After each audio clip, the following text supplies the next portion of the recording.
This is our vision.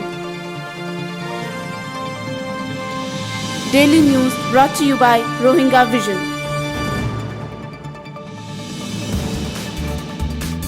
မင်္ဂလာပါခင်ဗျာ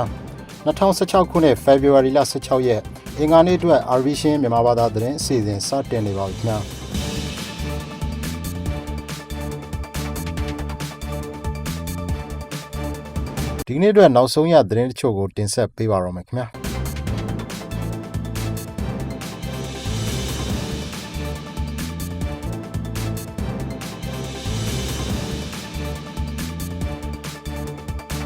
အမေရိကန်ပြည်ထောင်စုကယ်လီဖိုးနီးယားပြည်နယ်မှာအမေရိကန်နဲ့အာဆီယံအဖွဲ့ရဲ့ထိပ်သီးညီလာခံကိုမနေ့ကစတင်ကျင်းပတာမှာဒီအာဆီယံနိုင်ငံတွေနဲ့အာရှပစိဖိတ်ဒေသဟာအမေရိကန်ပြည်ထောင်စုအတွက်အရေးပါတဲ့ဒေသတစ်ခုအဖြစ်ယူဆထားတာကြောင့်အာရှတိုက်ဒေသချင်းဝင်ရှာညှိရေးမူဝါဒအသစ်ချမှတ်လှုပ်ဆောင်ခဲ့တဲ့အကြောင်းဒီညီလာခံရဲ့အဖွင့်မိန့်ခွန်းမှာသမ္မတအိုဘားမားကထည့်သွင်းပြောကြားသွားသလိုမြန်မာနိုင်ငံမှာဒီမိုကရေစီအသွင်ကူးပြောင်းမှုဖြစ်ပေါ်နေတာတွေနဲ့ပတ်သက်ပြီးတော့လည်းဒီပြီးခဲ့တဲ့ရွေးကောက်ပွဲနဲ့ဒီအသွင်ကူးပြောင်းရေးဖြစ်စဉ်တွေနဲ့ပတ်သက်ပြီးတော့အကောင့်ဘက်ကိုမျှော်လင့်တဲ့အကြောင်းထည့်သွင်းပြောကြားသွားပါတယ်မြန်မာနိုင်ငံမှာသမိုင်းဝင်ရွေးကောက်ပွဲနဲ့လက်ရှိသွားနေတဲ့အသွင်ကူးပြောင်းရေးဟာအားလုံးပါဝင်ပြီးတော့စီးလုံးညီညွတ်တဲ့ငြိမ်းချမ်းတဲ့ဒီမိုကရေစီနိုင်ငံတစ်ခုဖြစ်ဖို့မျှော်လင့်ချက်တွေပေးပါတယ်ဆိုပြီးတော့သမ္မတအိုဘားမားကစီးဝေးမိန့်ခွန်းမှာထည့်သွင်းပြောဆိုသွားတာဖြစ်ပါတယ်ဒါ့အပြင်ဒီအမေရိကန်နဲ့အာဆီယံနိုင်ငံတွေကပြည်သူတွေအတွက်အလောက်ကိုင်းတဲ့အခွင့်အလမ်းတွေဖန်တီးပေးနိုင်တဲ့ကုန်သွယ်ရေးနဲ့စီးပွားရေးတွေတိုးတက်အောင်အတူတူကဆက်လက်လှုပ်ဆောင်သွားမယ်အကြောင်းသမ္မတအိုဘားမားကသူတာဝန်ယူစဉ်ကတည်းကဒီအာဆီယံနဲ့အမေရိကန်ကြားကုန်သွယ်မှုဟာ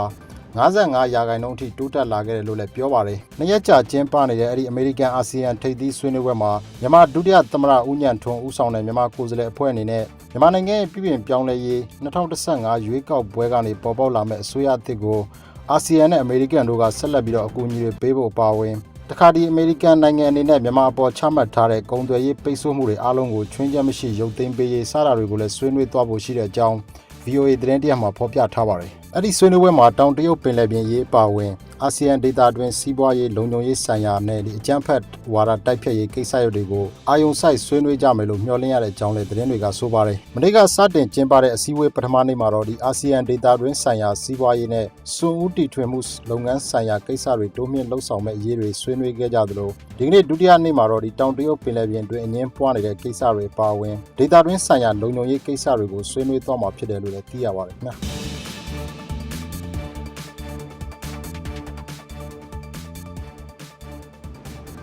မြန်မာနိုင်ငံမှာဒီမကြာခင်ကကျင်းပပြီးစီးသွားတဲ့ရွေးကောက်ပွဲတစ်ခုတည်းကိုကြည့်ပြီးတော့ဒီကုလသမဂ္ဂလူ့အခွင့်အရေးကောင်စီရဲ့စုံစမ်းလေ့လာမှုတွေမလိုအပ်တော့ဘူးဆိုပြီးမမြင်သင့်တဲ့အကြောင်း AI လို့ခေါ်တဲ့နိုင်ငံတကာလူငင်းချမ်းသာခွင့်အဖွဲ့ကြီးကကြေညာချက်ထုတ်ပြန်လိုက်ပါတယ်။လာမယ့်ဧပြီလမှာတာဝန်တွေလွှဲပြောင်းယူတော့မယ့်အစိုးရသစ်အနေနဲ့ကျေပြန့်တဲ့လူ့ခွင့်ရေးဆိုင်ရာကိစ္စတွေကိုရင်ဆိုင်ဖြေရှင်းရမှာဖြစ်ပေမဲ့လည်းဘယ်ပုံဘယ်နည်းနဲ့အသုံးပြုဖြေရှင်းမယ်ဆိုတာကိုတော့တဲတဲကွဲမရှိသေးပဲဖြစ်နေတယ်လို့လည်းကြေညာချက်မှာဖော်ပြထားပါတယ်။မြန်မာနိုင်ငံမှာဒီတိုင်းရင်းသားလူမျိုးစုတွေနဲ့ဒီဘာသာရေးဆိုင်ရာလူနည်းစုတွေအထူးသဖြင့်ရိုဟင်ဂျာတွေနဲ့တခြားမွတ်စလင်လူနည်းစုတွေပေါ်ခွဲခြားဆက်ဆံမှုတွေကိုရပ်တန့်သွားစေဖို့အတွက်လည်းဆောင်ရွက်ရမှာဖြစ်တယ်လို့အစွန်းရောက်အုပ်စုတွေရဲ့လွှမ်းမိုးမှုတွေဒီအမုန်းစကားပြောဆိုဖြန့်ချိနေမှုတွေကိုလည်းရပ်တန့်သွားစေဖို့အတွက်အသေးချာလှုပ်ဆောင်ရမှာဖြစ်တယ်လို့လည်းဖော်ပြထားပါတယ်။ရခိုင်ပြည်နယ်အတွင်းကလူ့အခွင့်အရေးချိုးဖောက်မှုတွေကာလကြာရှည်စွာဆူဆူဝါးဝါဆက်လက်ဖြစ်ပေါ်နေတာတွေဒီ white card လို့ခေါ်တဲ့ယာယီသက်သေခံလက်မှတ်တွေကိုသမ္မတဦးသိန်းစိန်အမိန့်နဲ့ပယ်ဖျက်ခဲ့ပြီးတဲ့နောက်ပိုင်းမှာရိုဟင်ဂျာတွေဟာဘယ်လိုသက်သေခံလက်မှတ်မှမရှိတော့ပဲဖြစ်သွားတာကိုလည်းစိုးရိမ်စရာတစ်ခုအနေနဲ့ဒီ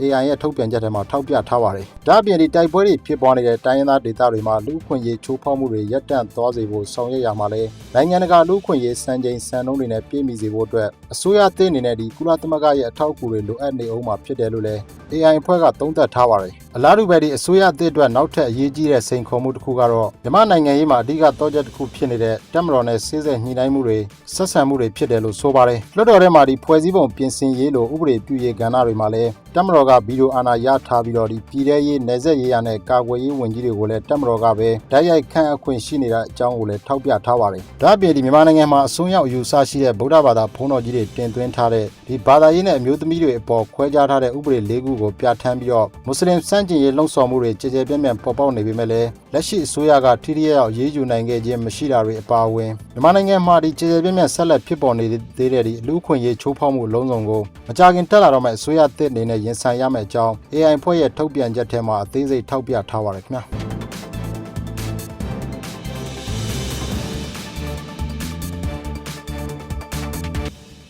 ရှမ်းပြည်နယ်မြောက်ပိုင်းပလောင်ကိုပိုင်အုပ်ချုပ်ခွင့်ရဒေသနဲ့ကြောင်မဲမြို့နယ်တွင်ဖြစ်ပေါ်နေတဲ့တိုက်ပွဲတွေအမြန်ဆုံးရပ်တန့်ရေးအတွက်ဒီကနေ့ဖေဖော်ဝါရီလ16ရက်နေ့မှာပြုလုပ်တဲ့ပြည်သူ့လွှတ်တော်အစည်းအဝေးမှာအရေးကြီးအဆိုတရက်တင်သွင်းခဲ့တဲ့ကြောင်းသတင်းတွေကဆိုပါတယ်။အဲ့ဒီဒေသအတွင်းမှာဖြစ်ပွားနေတဲ့တိုက်ပွဲတွေကြောင့်ဆရာမတွေကျောင်းသားကျောင်းသူတွေနဲ့ဒီမိဘပြည်သူတွေဒုက္ခများစွာကြုံတွေ့နေရတဲ့အတွက်တိုက်ပွဲတွေအမြန်ဆုံးရပ်ဆိုင်းနိုင်ရေးနဲ့စစ်ပေးရှောင်ပြည်သူတွေရဲ့လူမှုဒုက္ခတွေကိုအမြန်ဆုံးဖြေရှင်းဆောင်ရွက်ပေးနိုင်ဖို့နိုင်ငံတော်အစိုးရအပါအဝင်ရှမ်းပြည်နယ်အစိုးရနဲ့သက်ဆိုင်ရာအဖွဲ့အစည်းအားလုံးကိုတိုက်တွန်းတဲ့အကြောင်းအဲ့ဒီအရေးကြီးအဆိုကိုရှမ်းအမျိုးသားဒီမိုကရေစီအဖွဲ့ချုပ် SNL ပါတီရဲ့ဒီကြောင်မဲမြို့နယ်ပြည်သူ့လွှတ်တော်ကိုယ်စားလှယ်ဦးစိုင်းထွန်းအောင်ကဒီကနေ့ပြည်သူ့လွှတ်တော်အစည်းအဝေးမှာတင်သွင်းခဲ့တာဖြစ်ပါတယ်။ဒီအဆိုနဲ့ပတ်သက်ပြီးတော့ကန့်ကွက်သူမရှိထောက်ခံခဲ့တဲ့အတွက်မနက်ဖြန်ဖေဖော်ဝါရီလ18ရက်နေ့မှာဆက်လက်ဆွေးနွေးသွားမှာဖြစ်တယ်လို့လည်းသိရပါတယ်။ပြီးခဲ့တဲ့ဖေဖော်ဝါရီလ9ရက်နေ့လောက်ကစတင်ဖြစ်ပွားခဲ့တဲ့အဲ့ဒီကြောင်မဲမြို့နယ်အတွင်းကတိုက်ပွဲတွေကြောင့်အရက်သားပြည်သူတွေထောင်နဲ့ချီပြီးတော့ဒီနီးစပ်ရာဒေသတွေကိုထွက်ပြေးတိမ်းရှောင်နေကြရတဲ့အကြောင်းလဲဒီကနေ့တင်သွင်းတဲ့အဆိုမှာဖော်ပြပါရှိပါတယ်။ကြောင်မဲမြို့နယ်အတွင်းမှာစစ်ပေးရှောင်ဒုက္ခသည်3000ကျော်ရှိပြီးကယ်ဆယ်ရေးစခန်း18ခုဖွင့်လှစ်ထားရတယ်လို့လည်းသိရပါတယ်ခင်ဗျာ။